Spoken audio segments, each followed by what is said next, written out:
ये है तुम्हारा एमएस एक्सेल का रिव्यू टैब, एमएस एक्सेल का रिव्यू मेन्यू। तो इट्स है दिस ग्रुप। एमएस एक्सेल के रिव्यू टैब पर जब क्लिक करोगे तो एक रिबन आ जाएगा। उस रिबन में अनेक ग्रुप होंगे, जिसमें पहला ग्रुप है प्रूफिंग ग्रुप। तो प्रूफिंग ग्रुप क्या होता है? प्रूफ करना यानी प्रमाणित करना, जो आपके एमएस एक्सेल के वर्कशीट को प्रूफ करता हो, यानी कि उसमें कुछ अगर कमियां हैं उसको दूर करता हो, तो वो है प्रूफिंग ग्रुप। इट्स है दीज ऑप्शंस। प्रूफिंग ग्रुप के अंदर निम्नलिखित विकल्प होते हैं। पहला होता है स्पेलिंग, स्पेलिंग एंड ग्रामर। कहीं देखा था आपने इसके पहले? जी। कहाँ? एमएस वर्ड में। एमएस वर्ड में स्पेलिंग एंड ग्रामर था। यहाँ पे आता है स्पेलिंग। स्पेलिंग से क्या कर सकते हैं? This option is used. यह विकल्प प्रयुक्त होता है टू आइडेंटिफाई करने के लिए, यानी कि चिन्हित करने के लिए अनकरेक्ट स्पेलिंग और ग्रामर। हमारे एमएस एक्सेल के वर्कशीट में जो ग्रामर हमने लिखा हुआ है, उस ग्रामर को या जो हमारी स्पेलिंग है यानी वर्तनी, कोई शब्द हमने लिखा है उसकी स्पेलिंग गलत है तो स्पेलिंग सही कर सकते हैं, या जो ग्रामेटिकल पॉइंट ऑफ व्यू से अगर उसमें कुछ गलती है तो उसको सही कर सकते हैं। तो स्पेलिंग और grammar in the seat and correct them, और उसको हम सही कर सकते हैं। अच्छा, ये हम कैसे जानते हैं कि उसमें स्पेलिंग मिस्टेक है या ग्रामर मिस्टेक है, या किसी टेक्स्ट पेज पे जैसे एमएस वर्ड में था, तो एमएस वर्ड में कैसे जानते थे? ग्रीन या ग्रामर में ग्रीन। तो अगर किसी शब्द के नीचे रेड लाइन है तो इसका मतलब क्या हुआ? स्पेलिंग मिस्टेक है, यानी कि at the text page red underline word show spelling mistake and green underline word show grammatical mistake. तो वैसे ही यहाँ पर हम स्पेलिंग या ग्रामर में अगर कोई अशुद्धियां हैं तो उसको सही कर सकते हैं। फिर आता है थिसॉस। यूज इट, इसका प्रयोग करो फॉर फाइंड, प्राप्त करने के लिए सिनोनिम और एंटोनिम्स। सिनोनिम्स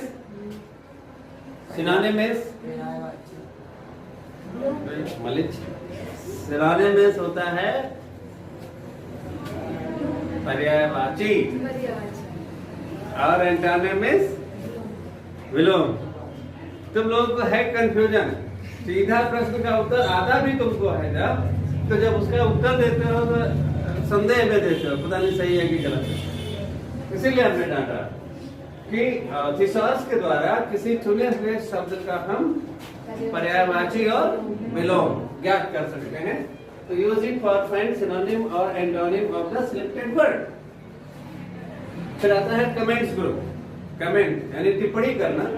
तो जैसे हम टिप्पणी करते हैं ना, किसी के ऊपर भी टिप्पणी करते हैं, मोदी के ऊपर कर देंगे, योगी के ऊपर कर देंगे, फिर किसी के ऊपर टिप्पणी कर सकते हैं, तो कमेंट्स ग्रुप होता है। ऐसे ही हमारी जो वर्कशीट है, उस वर्कशीट में कोई शब्द है या कोई चित्र है या कोई शेप है, उस पर हमें कुछ टिप्पणी करना है, यानी कुछ लिखना है उसके बारे में, तो उसके लिए कमेंट ग्रुप होता है। कमेंट्स ग्रुप में पहला ऑप्शन आएगा न्यू कमेंट। तो न्यू कमेंट में विद दिस, यानी इसके द्वारा अ कमेंट टेक्स्ट में बी रिटन। एक कमेंट हम लिख सकते हैं कोई टेक्स्ट के रूप में, शब्द या वाक्य लिख सकते हैं किसी भी शब्द उसमें लिखे हुए किसी भी कंटेंट के लिए, चित्र के लिए या शेप के लिए कमेंट कर सकते हैं। फिर आता है डिलीट कमेंट। डिलीट कमेंट, जो कमेंट अभी हमने लिखा उसको डिलीट करना है। जैसे आप लोग किसी के ऊपर कमेंट पास कर दिए है ना, और उसने विरोध कर दिया कि तुमने कैसे कहा हमको, तो अगर तुम कमजोर हो तो क्या बोलते हो? अगर कमजोर हो तो क्या हो भाई, देखो निकल गया मुंह से, इसके लिए हटाओ इसको। हाँ, इसके लिए हम अपने शब्द को वापस लेते हैं, तो क्या करते हैं? उसको डिलीट करते हैं। तो ऐसे ही यहाँ पर हम जो कमेंट दे चुके हैं किसी चित्र के लिए, उसको हम डिलीट करते हैं।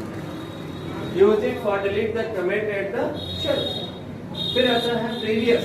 जैसे कमेंट करते करते हम 2, 4, 10, 15, 20 कमेंट पास कर दिए फटाफट, और इस समय मान लो कि हम 5वें कमेंट पे हैं और 10 कमेंट हमने लिखा था वर्कशीट में, चित्र के लिए या शेप के लिए 10 कमेंट लिखा था, इस समय हम 5वें कमेंट पर हैं।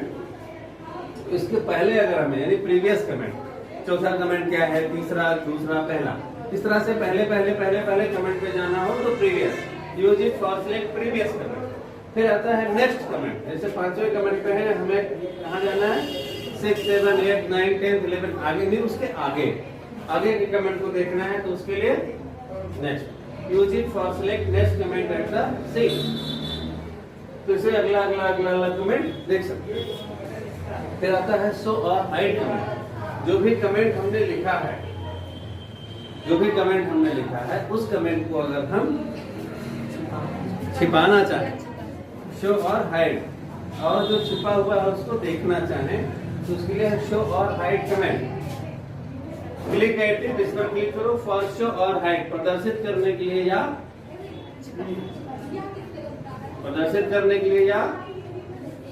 छिपाने के लिए, है ना?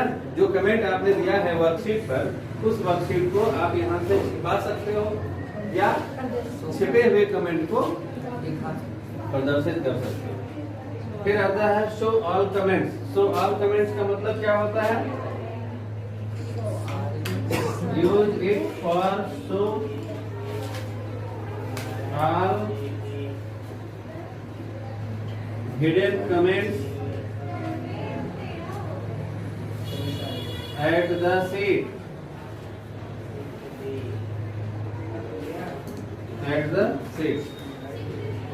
तो इससे क्या होगा?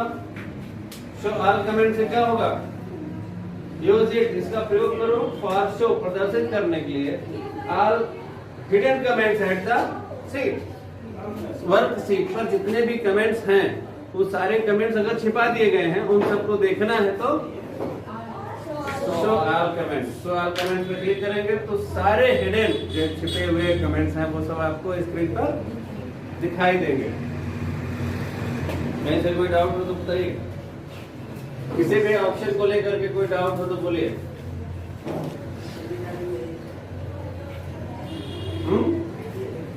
नहीं डाउट है?